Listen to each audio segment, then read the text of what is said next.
할렐루야. 우리 찬양 받으신 주님께 영광의 박수.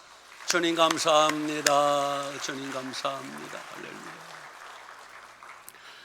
귀한 찬양해 주신 할렐루야 찬양대 그리고 관현악단원들 감사합니다.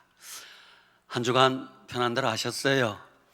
연일 35도 36도 폭염 속에 살다가 오늘 7월 첫 주일 하나님 앞에 나오신 여러분 모두에게 하나님이 갑절의 은혜를 주시기를 바랍니다.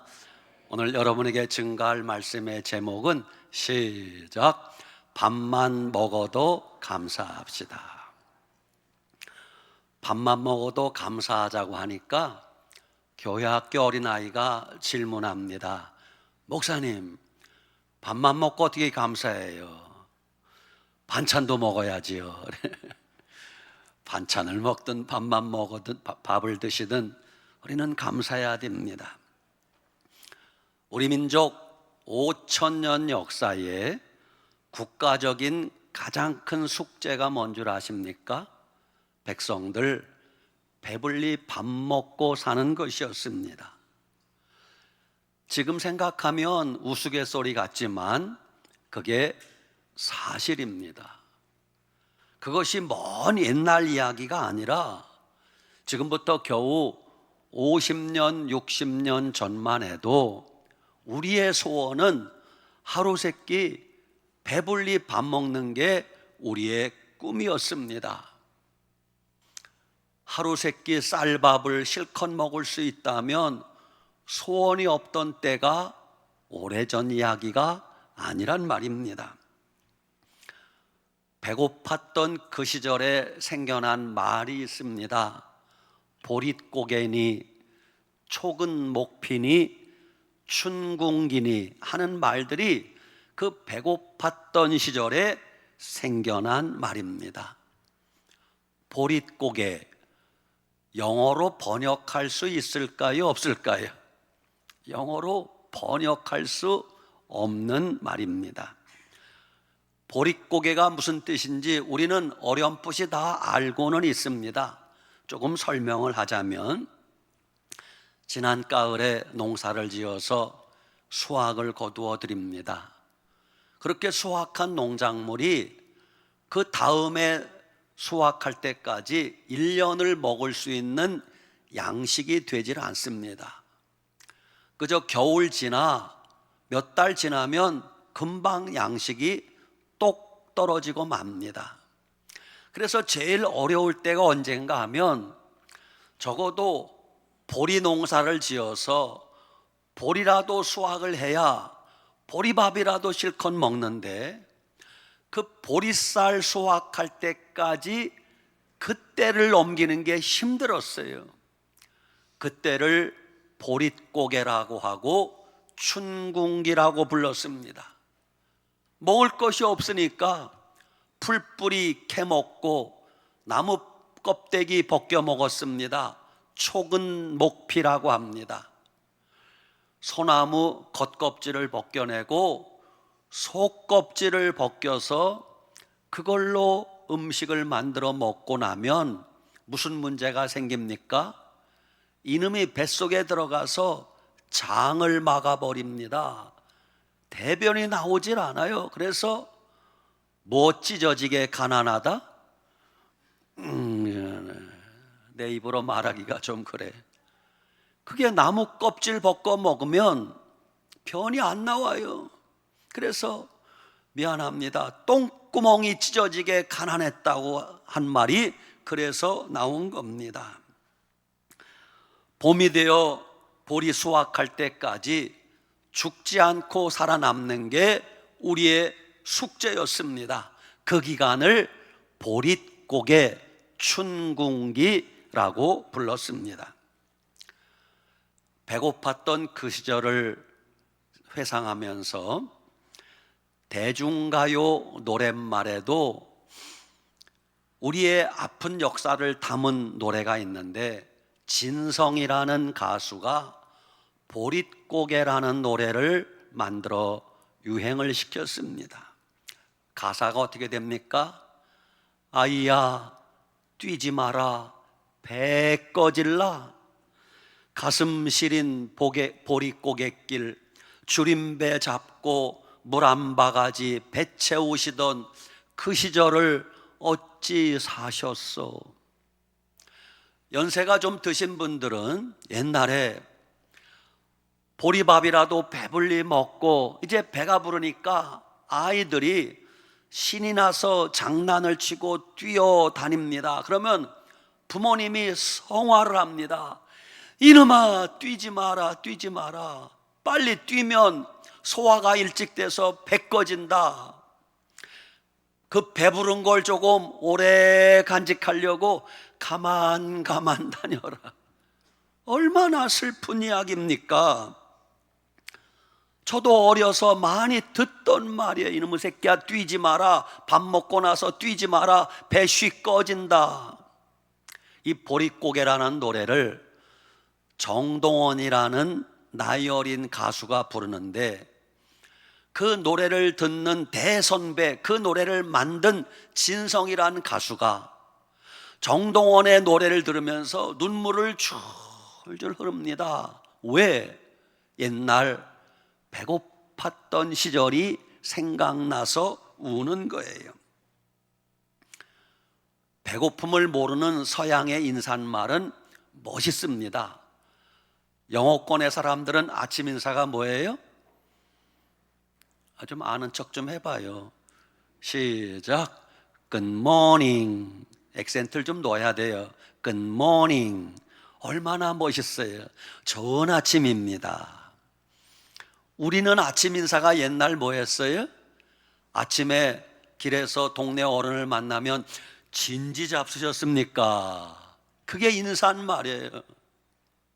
왜냐하면 아침이 되어도 아침밥을 못 먹는 사람이 수두룩했습니다. 그래서 누구를 만나든 진지 잡수셨습니까? 얼마나 배를 골고 살았으면 그게 아침 인사였어요. 여러분, 충북 음성에 있는 꽃동네라고 들어보셨습니까? 제 고향 마을입니다.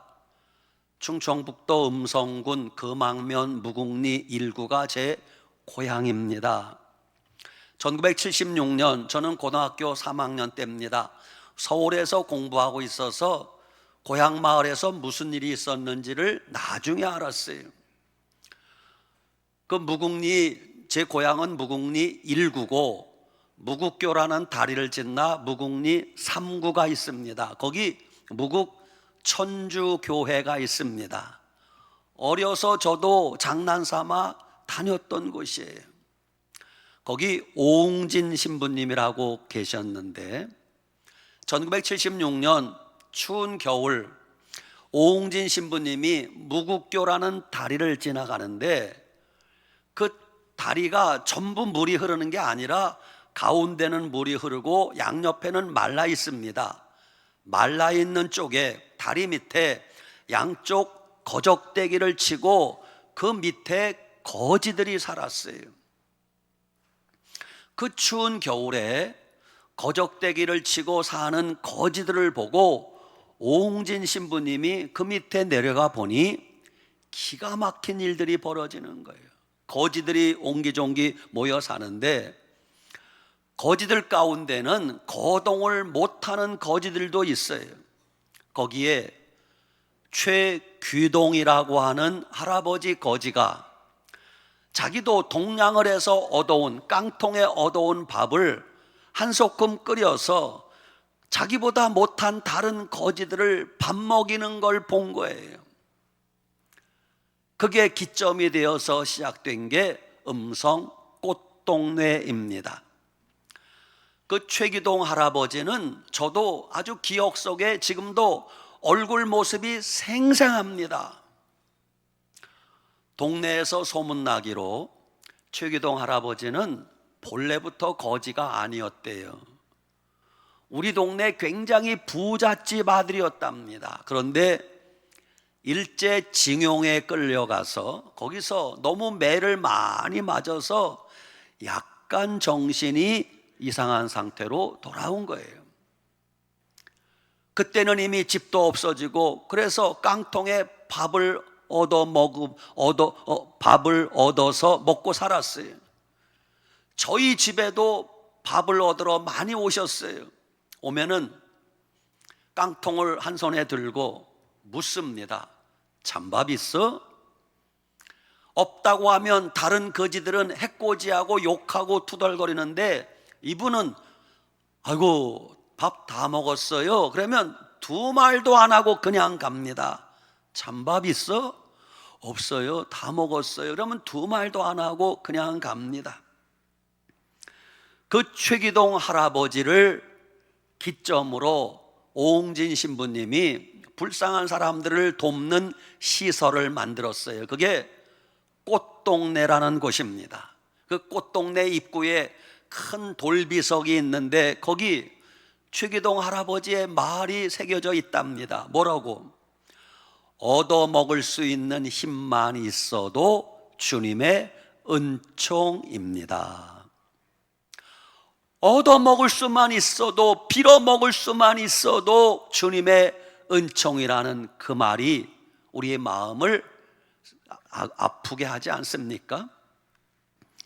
그렇습니다. 사람이 인생을 살아가면서 가장 기본적인 문제가 배불리 밥 먹고 사는 겁니다. 우리가 밥만 배불리 먹을 수 있다면, 그리고 저녁에 두 다리 뻗고 잠잘 곳이 있다면 생존의 기본적인 것은 해결되었다고 할 수 있습니다. 지금은 모두가 당연하게 생각하지만 사람이 배불리 밥 먹는다는 것이 그게 결코 쉬운 일이 아닙니다. 내가 노력만 한다고, 내가 땀 흘리기만 한다고 되는 게 아니에요.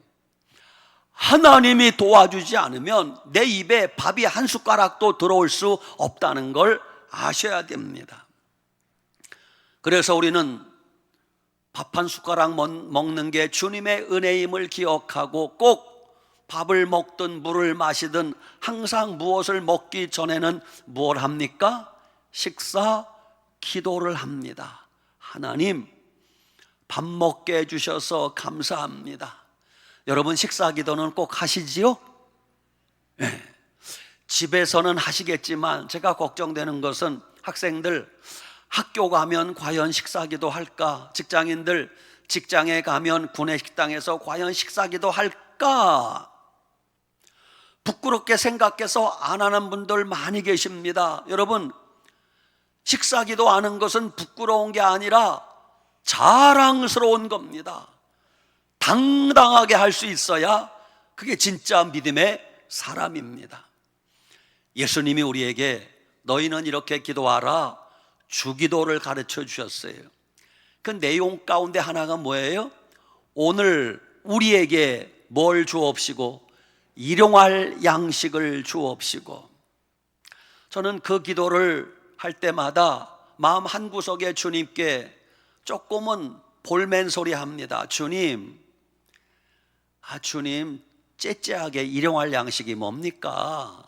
한 번 기도하면 10년치 양식을 주시고 두 번 기도하면 100년치 양식을 주시고, 하나님 그게 훨씬 멋있잖아요. 근데 하나님은 일용할 양식 달라고 기도하래요. 왜 그럴까요?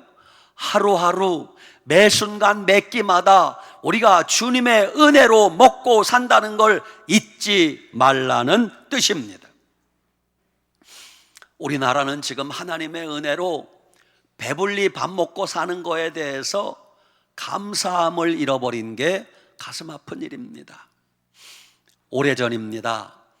싱가포르에서 전 세계 경제학자들이 모인 국제회의가 열렸답니다.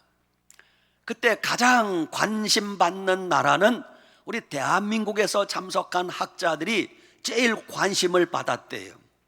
그래서 틈만 나면 각국에서 온 다른 나라 경제학자들이 한국을 대표하여 참석한 경제학자들에게 질문 공세를 퍼부었답니다. 뭐라고?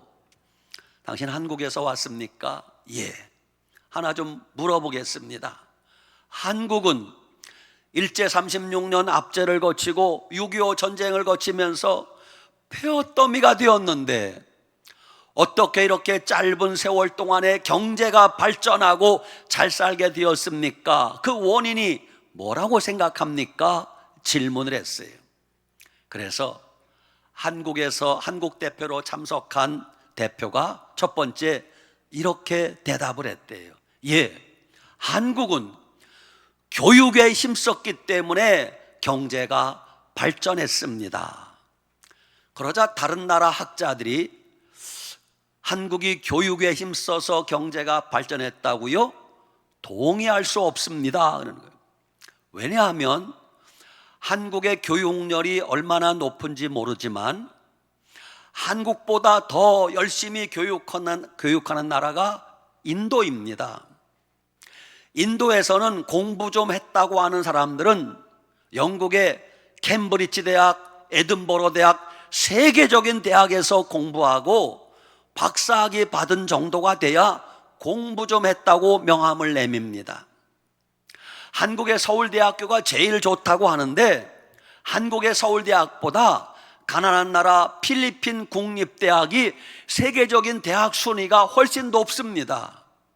그런데 교육열이 더 높은 인도와 필리핀은 아직도 가난한데 한국이 경제적으로 윤택하게 된 것은 교육열이 높았기 때문이 아닙니다 라고 이의를 제기하더라는 거예요.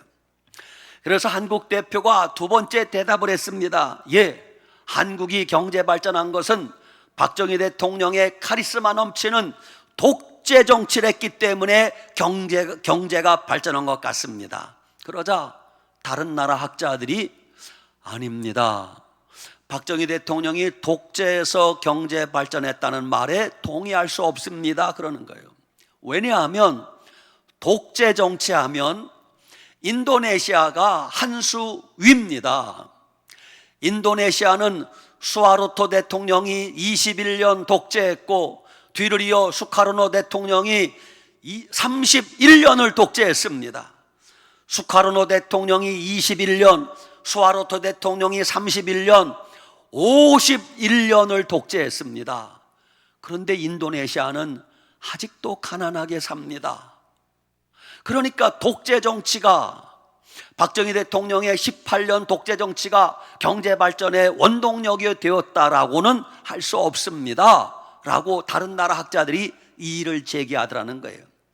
그래서 세 번째 한국 학자들이 예, 한국은 값싼 저임금, 한 달 월급을 적게 주어도 되기 때문에 경제 발전을 했습니다. 그렇게 대답을 했어요. 그러자 다른 나라 학자들이 아닙니다. 저임금이 경제 발전의 원동력이라고 하는데 동의할 수 없습니다. 왜냐하면 지금도 스리랑카라고 하는 나라는 얼마나 임금이 싼지 한 달에 5달러, 한 달에 월급 7,000원만 주면 허리가 휘도록 일한다는 겁니다. 가난한 방글라데시 한 달에 밀가루 한 포대만 월급 주면은 하루 24시간 일한다는 거예요. 그런데 그렇게 값싼 저임금 받으면서 일하는 스리랑카, 방글라데시는 아직도 가난한데 한국이 경제 발전된 것이 저임금 때문이다, 동의할 수 없다고 하는 거예요. 그러면 여러분 질문입니다. 도대체 우리 대한민국이 그 가난을 벗어버리고 이렇게 잘 살게 된 이유가 뭐라고 생각하십니까? 배후에 누가 계세요? 하나님이 계셨어요. 우리나라는 다른 나라에 없는 한 가지가 있습니다. 그게 뭐냐면 대한민국은 삼천리 방방곡곡 어느 도시, 어느 마을, 어느 농어촌을 가더라도 거기에 십자가 붙은 교회당이 없는 마을이 없어요. 이번에 영덕 산불로 인하여 영덕 곳곳에 그 작은 마을을 다녀보았는데 그 작은 마을마다 교회가 없는 동네가 없어요. 대한민국은 이렇게 삼천리 방방곡곡에 세워진 교회마다 그들이 새벽마다 밤마다 하나님 앞에 얼마나 기도했겠습니까? 하나님, 이 민족 도와주세요, 살려주세요. 배가 고파요. 가난을 벗게 해주세요. 하나님 복을 내려주세요. 그렇게 기도했더니 하나님이 그 기도의 응답으로 대한민국 배부르게 먹게 살게 하시고 경제발전 이룩하게 한 줄 믿으시기 바랍니다. 대한민국의 경제발전 배후에는 하나님이 계심을 아셔야 됩니다. 1960년대 초만 해도 우리나라 1인당 국민소득이 70달러에서 80달러밖에 안 됐어요. 1960년대 초만 해도 우리의 1인당 국민소득이 70달러에서 80달러밖에 안 됐어요. 아시아에서 가장 가난하다고 하는 방글라데시보다도 우리가 못 살던 때가 1960년대입니다. 그 시절 외국인들이 한국에 와서 우리나라를 뭐라고 불렀는가? 붉은색과 흰색의 나라. 우리나라를 붉은색과 흰색의 나라라고 불렀어요. 이유가 뭔 줄 아세요? 우리나라는 6.25 전쟁을 거치면서 전국의 산이 거의 다 불탔습니다. 나무가 없어요. 남은 나무는 다 땔감으로 긁어다 뗐습니다. 그래서 산이 전부 민둥산이요, 벌건 흙밖에 보이지 않아요. 그래서 외국인들이 볼 때는 한국은 붉은색밖에 안 보여요. 흰색은 뭐냐? 한국 사람들은 유달리 흰색 옷을 좋아했어요. 그래서 백의 민족이라고 부르지 않아요? 그래서 한국을 붉은색의 나라, 흰색의 나라라고 불렀대요. 그렇게 우리는 산에 나무가 하나도 없었던 적이 있었습니다. 그런데 지금은 전국 산에 나무가 가득합니다. 북한에서 탈북한 분들이 한국에 와서 제일 많이 놀라는 것 가운데 하나가 전국 어딜 가든 산에 나무가 빽빽한 것이 그렇게 신비하다는 거예요. 여러분, 하나님의 은혜가 아닐 수 없습니다. 1960년대, 70년대 그 시절 우리 나이 60 넘은 분들은 우리 국민들이 외치던 구호가 있었어요. 그땐 텔레비도 없으니까 라디오에서 계속 흘러나오는 소리가 있었어요. 그때 우리 국민들의 목표가 뭔 줄 아세요? 따라합시다. 100억 불 수출, 1000불 소득. 그때 국민소득이 80달러인데 1000불 소득 되게 해달라고 구호를 외치는 것, 그때는 꿈 같았습니다. 불가능해 보이는 일이었습니다. 세월이 흘러 지금 어떻게 되었어요? 1000불 소득만 돼도 원이 없겠다고 했는데 지금 3만 달러 소득이 넘어갔어요. 30배가 넘어간 거예요. 그때 100억 불 수출만 해도 소원이 없겠다고 했는데 지금 우리나라 1년 수출하는 금액이 6,838억 달러예요.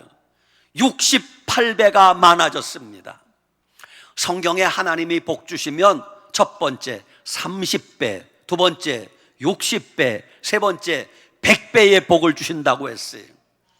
저는 처음에 하나님 30배, 60배, 100배, 아유 이게 뭐예요? 그거 별로 안 되네요 생각했는데 여러분, 그 30배, 60배, 100배가 어마어마한 축복임을 알아야 돼요. 1000불 소득을 꿈꿨는데 1000불 소득의 30배니까 3만 달러가 넘어갔어요. 어마어마하잖아요.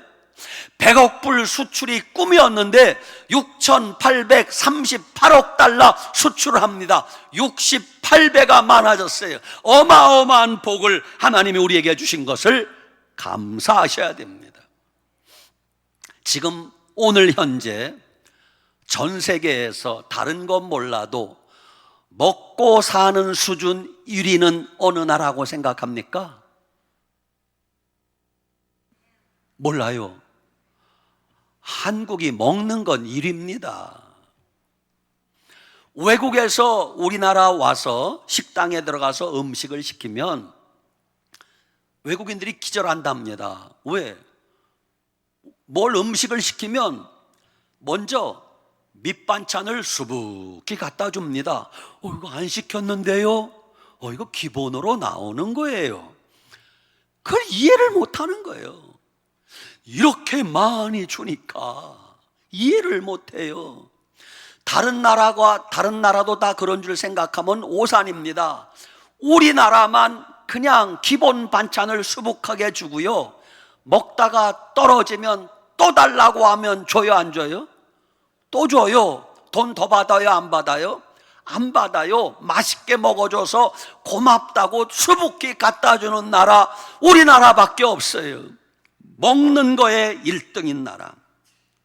물론 오늘 우리 경제적인 현실은 매우 힘든 거 여러분도 알고 저도 압니다. 그러나 경제적으로 힘들고 어려워도 그 속에서 우리가 배불리 밥 먹고 산다는 거에 대한 감사는 잃어버리면 안 된다는 사실입니다. 여러분, 모든 것은 배가 불러야 다음이 진행되는 거예요. 배가 불러야 예술도 나오고, 배가 불러야 문학도 발전하고, 배가 불러야 체육도 발전하는 거예요. 배가 고픈데 무슨 피아노를 치고, 배가 고픈데 무슨 축구를 합니까? 배가 고프면 아무것도 못하는 거예요.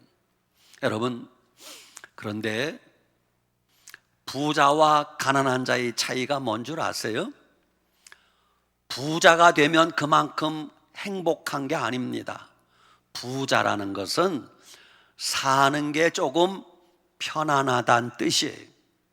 가난하다는 것은 사는 게 조금 불편하다는 그 차이예요. 부자나 가난한 자나 하루 3끼 밥 먹는 건 똑같아요. 부자라고 하루 10끼씩 먹는 거 아닙니다. 부자도 가난해도 하루 3끼 먹는 건 하나님이 공평하게 만들어 놓으셨어요.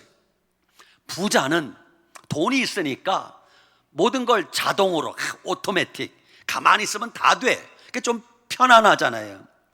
가난한 자는 돈이 없으니까 수동이야. 내가 꼼지럭거려야 되고, 리모컨 못 누르고 가서 직접 버튼을, 채널을 돌려야 되고, 그 차이밖에 없어. 그러니까 너무 억울할 필요 없다는 사실입니다. 21세기를 살아가는 지금 이 시대에 아직도 배고파 굶는 사람이 있을까요, 없을까요? 많이 있습니다. 동남아시아에도, 아프리카에도, 남미에도 밥 굶는 사람이 수없이 많이 있습니다. 우리나라에도 밥 굶는 사람이 많이 있습니다. 선진국이라고 하는 미국과 영국에도 홈리스, 하루 3끼 밥 못 먹는 사람 많이 있습니다. 그래서 밥 굶는 사람을 돕기 위해서 기아대책기구라는 기구가 있습니다. 밥 굶는 사람들 어떻게 하든지 밥이라도 먹게 할까 생긴 NGO 단체예요. 정부의 공식 단체는 아니지만 그냥 Non-Government Organization, NGO 단체예요. 그 2024년도 기아대책기구에서 발표한 전 세계 기아 현황을 보면은 하루 3끼 밥을 못 먹어서 영양실조 걸린 사람이 약 7억 5천만 명이래. 전 세계 인구의 10분의 1이 영양실조에 걸려 있다. 그 중에 너무 굶주려서 생명이 위독한 사람이 약 3억 명이래. 너무 굶어서 피골이 상접하여 오늘 죽어도 이상하지 않는 굶주려 죽음 앞에 놓인 사람이 3억 명이래요. 1년에 지금도 굶어 죽는 사람이 900만 명이나 된다고 합니다. 이 속에서 우리는 하나님의 은혜로 배불리 밥 먹고 살고 있으니 감사해야 되겠어요? 안 해야 되겠어요? 감사해야 돼요. 아프리카나 동남아시아에 가보면 식량도 식량이지만 제일 부족한 게 물이 없어요. 아프리카 케냐에 저도 한번 다녀왔습니다만 거기는 물을 구할 수가 없어요. 식수를 구하기 위하여 통을 들고 1시간을 걸어가서 조그만 웅덩이를 만납니다. 그 웅덩이도 깨끗한 우물이 아니야. 짐승들이 다 용변을 보고 그냥 짐승들의 오물이 둥둥 떠 있는 그 우물을 길어다가 1시간 걸어갔다가 1시간 와야 돼. 그걸 식수로 사용합니다. 선교사님들이 이 안타까운 소식을 알고 그들 마을에 공동으로 사용할 수 있는 우물을 파주고 펌프를 설치해 주면 마을 동네 잔치가 열립니다. 1시간씩 걸어가지 않아도 된다고 마을에 우리 집에 있는 게 아니라 공동 우물 하나 있을 뿐인데 마을 잔치가 열린단 말입니다.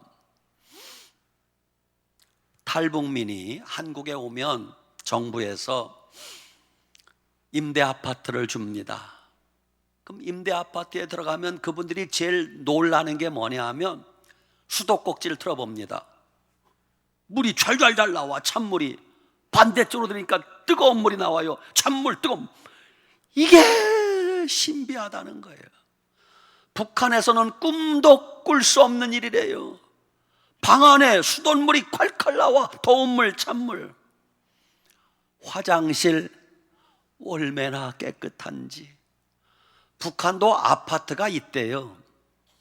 그런데 북한은 1층, 2층, 3층, 저층 아파트가 인기가 있대요. 왜냐하면 고층으로 올라갈수록 거기 엘리베이터가 작동을 안 해. 왜? 전기가 없으니까. 물이 안 나와. 화장실을 쓸 수 없어서 북한의 고층 아파트에 사는 분들은 용변을 보고 비닐봉투에 담아서 바깥으로 던진대. 그래서 아파트 밑에 지나가는 사람들은 우산을 쓰고 가야 된대. 언제 위에서 용변 폭탄이 떨어질지 모른다는 거예요. 여러분, 지금 대한민국의 주부들은 5,000년 역사에 가장 편안하게 살고 있다는 걸 알고 감사하셔야 됩니다. 여자들 아멘도 안 해. 여러분, 우리나라는 물자가 풍성합니다. 고속도로 휴게소 가보면 일회용 설탕 봉지 커피 시켜서 네가 넣고 싶은 만큼 넣으래. 그냥 비치해 놨어. 아무도 안 가져가요. 왜? 설탕 많이 먹으면 건강해진다고. 외국은 꿈도 못 꿀 일입니다. 설탕 내놓으면 통째로 다 가져가 버려요. 우리는 배가 부르니까 설탕 안 가져갑니다. 그냥 자기 것만 하나 넣을 정도지. 그만큼 우리가 잘 먹고 잘 살고 있다는 걸 당연하게 생각하지 말고 감사하셔야 됩니다. 그렇습니다. 대한민국이 이만큼 경제가 발달하고 배불리 잘 먹고 살고 있는 것 하나님의 은혜인 줄 알고 감사하시기 바랍니다. 그래서 우리는 식사기도 할 때마다 정말 진심을 다해서 하나님 감사합니다 기도하셔야 돼. 모든 것이 주님의 은혜입니다. 오늘 맥주 감사주의를 보내면서 다시 한번 잃어버렸던 감사를 회복하고 날마다 주님께 감사하며 믿음으로 살아가시길 축복합니다. 아멘. 기도합시다. 하나님 감사합니다. 맥주 감사주의를 맞이하여 우리가 날마다 배불리 먹고 사는 것에 대해서 감사케 하시니 감사합니다. 지금 당연하게 생각하는 일들이 알고 보면 모든 것이 주님께 감사해야 될 일들임을 알았습니다. 주님, 우리가 배불리 먹고 사는 것에 대해서 당연하게 생각하지 말고 주님의 은혜임을 기억하고 날마다 감사하며 살게 도와 주시옵소서. 예수님 이름으로 축복하고 기도 올리옵나이다. 아멘.